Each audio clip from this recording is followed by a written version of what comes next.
guys? Marty Schwartz here from GuitarJams.com. Hope you guys are doing great out there. Gonna have a lot of fun with an alternate tuning.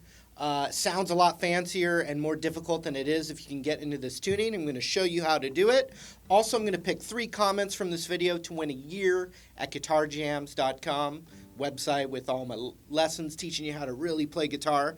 And also there's going to be a link down there. You can actually try the site out for free for 2 weeks. So all kinds of win-win. Social media links down there as well, and I appreciate all that support. Any of the support at all, I appreciate it. Even just you watching right now, thank you. Let's zoom in though and have a little fun, learn a little song. Here we go.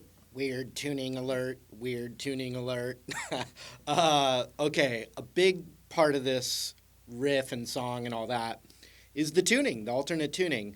And the other weird thing is, you know, in Pearl Jam, there's 2 guitars playing completely different things. So I'm going with my man Stone here and going to kind of break down what I'm pretty sure he's doing now. When I looked at live versions, he's doing it different almost every video a little bit. So I'm going off the original recording and then a little bit of the live stuff. Okay, the tuning.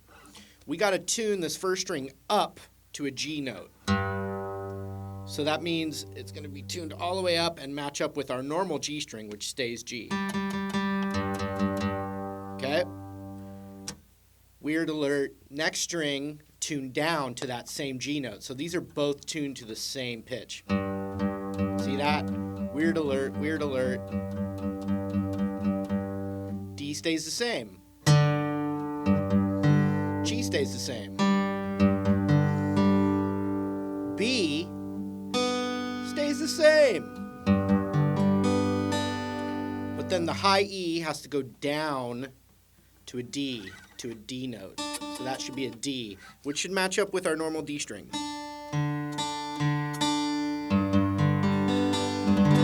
And in the original recording, it kind of starts with a...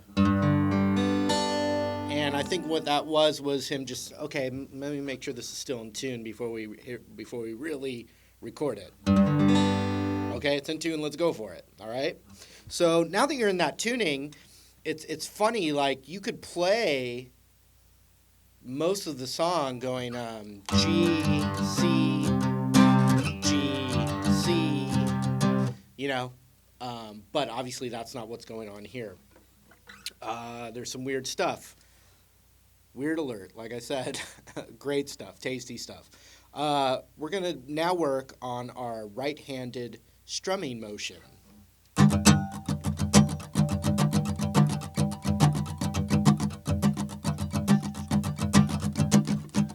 Lots of that.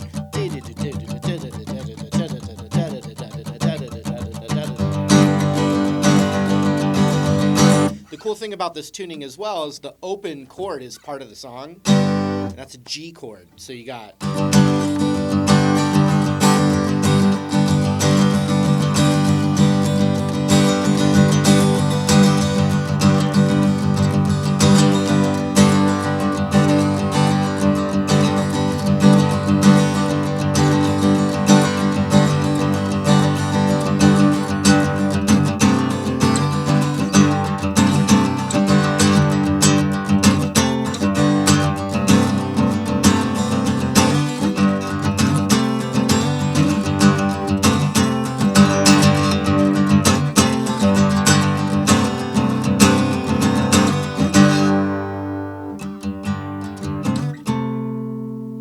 So what's going on there is we're just thinking of it as like a power chord, you know? So we're going to kind of be going between the 5th fret, 7th fret, index ring finger on the A and D string, respectively, and then up a whole step, okay? And then the open as well. So check it out. Starts with that. And then even that, because I'm doing that jigga, right? So then the next thing that's going on is I'm going, starting on that 5th fret root, sliding, and then right back. So it's like a down, up, as part of that ja. See that? And then back.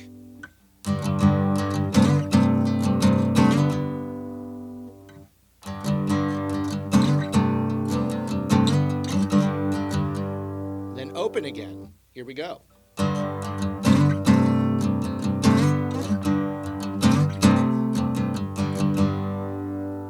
So here's something that's kind of interesting is this thing.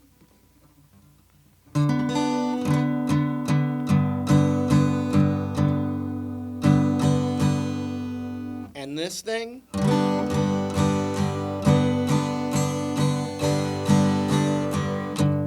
They're the same chord, really, so we're kind of like getting little melodies moving, but really over the same chord. That's why when I see him live, sometimes when in the original recording he's up here, I've seen him do it where he's doing open, but that's okay, they're the same chord. So you can, obviously he improvises when he's doing what.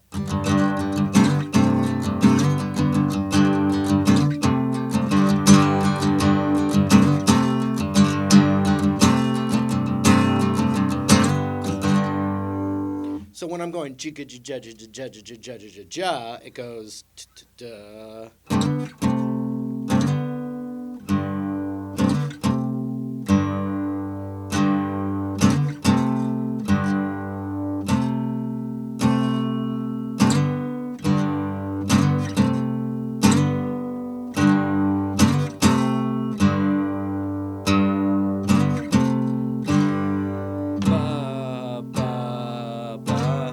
So the last one before it cycles over is, okay? Now, once again, I think it helps to kind of check out what's going on with the right hand, check out what's going on with the left hand, and then try and put them together. It makes sense. So we've got...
So that other thing that's going on, once again, the original recording is pretty muddy during this part. And then the live stuff, every video I looked at, they were doing something a little different.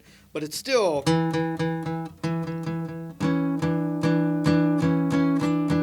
It's all based off of this thing where you go up to the 9th fret on that A string, but it's actually been tuned down to G. So it's actually a whole step lower than what it would normally be. But don't worry about that. Just go to the 9th fret on the A string, and then just how you'd have that power chord, you kind of lay that power chord in there. But then we're going to add our pinky up right above it, so it's on the 12th fret of that D string, and you just play this kind of 2-string thing here, and the tip of my index finger is kind of muting all the strings, and including this low E string that's been tuned up to G.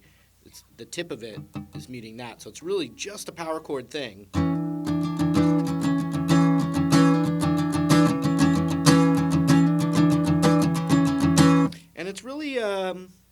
based off an E minor chord. So the other Mick Shreddy is playing an E minor bar chord, I believe, like with regular tuning.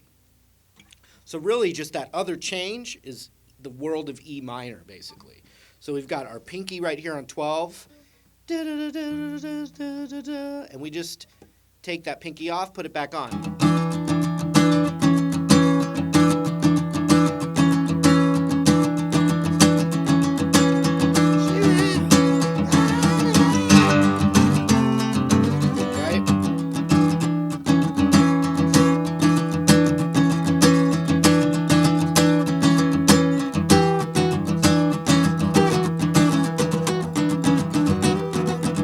So then there's some, it's all E minor, but there's improvising going on, where you're holding that and muting everything.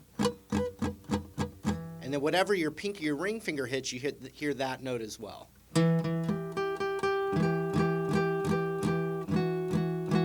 So you can do that same thing with the pinky and ring finger on the G string as the D string, so later on when it's doing other stuff.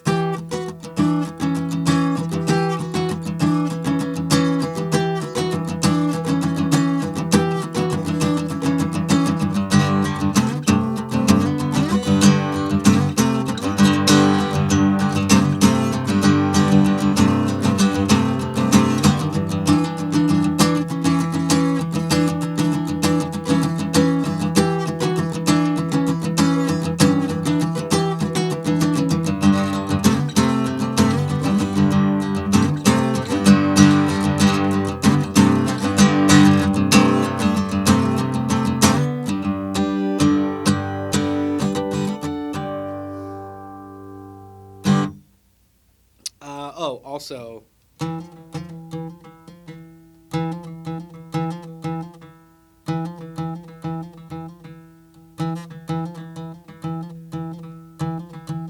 it's just playing at the end there, it's playing with the 9th and 10th fret on that low E string, which has been tuned up to G.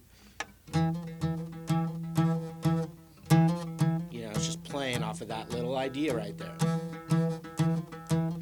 But I think it's also a good example of when sometimes you put your guitar into a funky tuning and then it inspires a new idea out of it. I think that's, one of the main reasons Stone Gossard messes with that stuff. Seems to be the primary music, the riff writer, music writer guy. So sometimes you got to go into another tuning to just get a new feeling, have something feel fresh to you. And I think it's obviously benefited Pearl Jam very well. So have fun with that. All right, there you have it.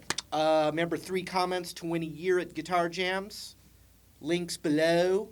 Thank you for hanging out with me, and hope to see you again real soon. Take care.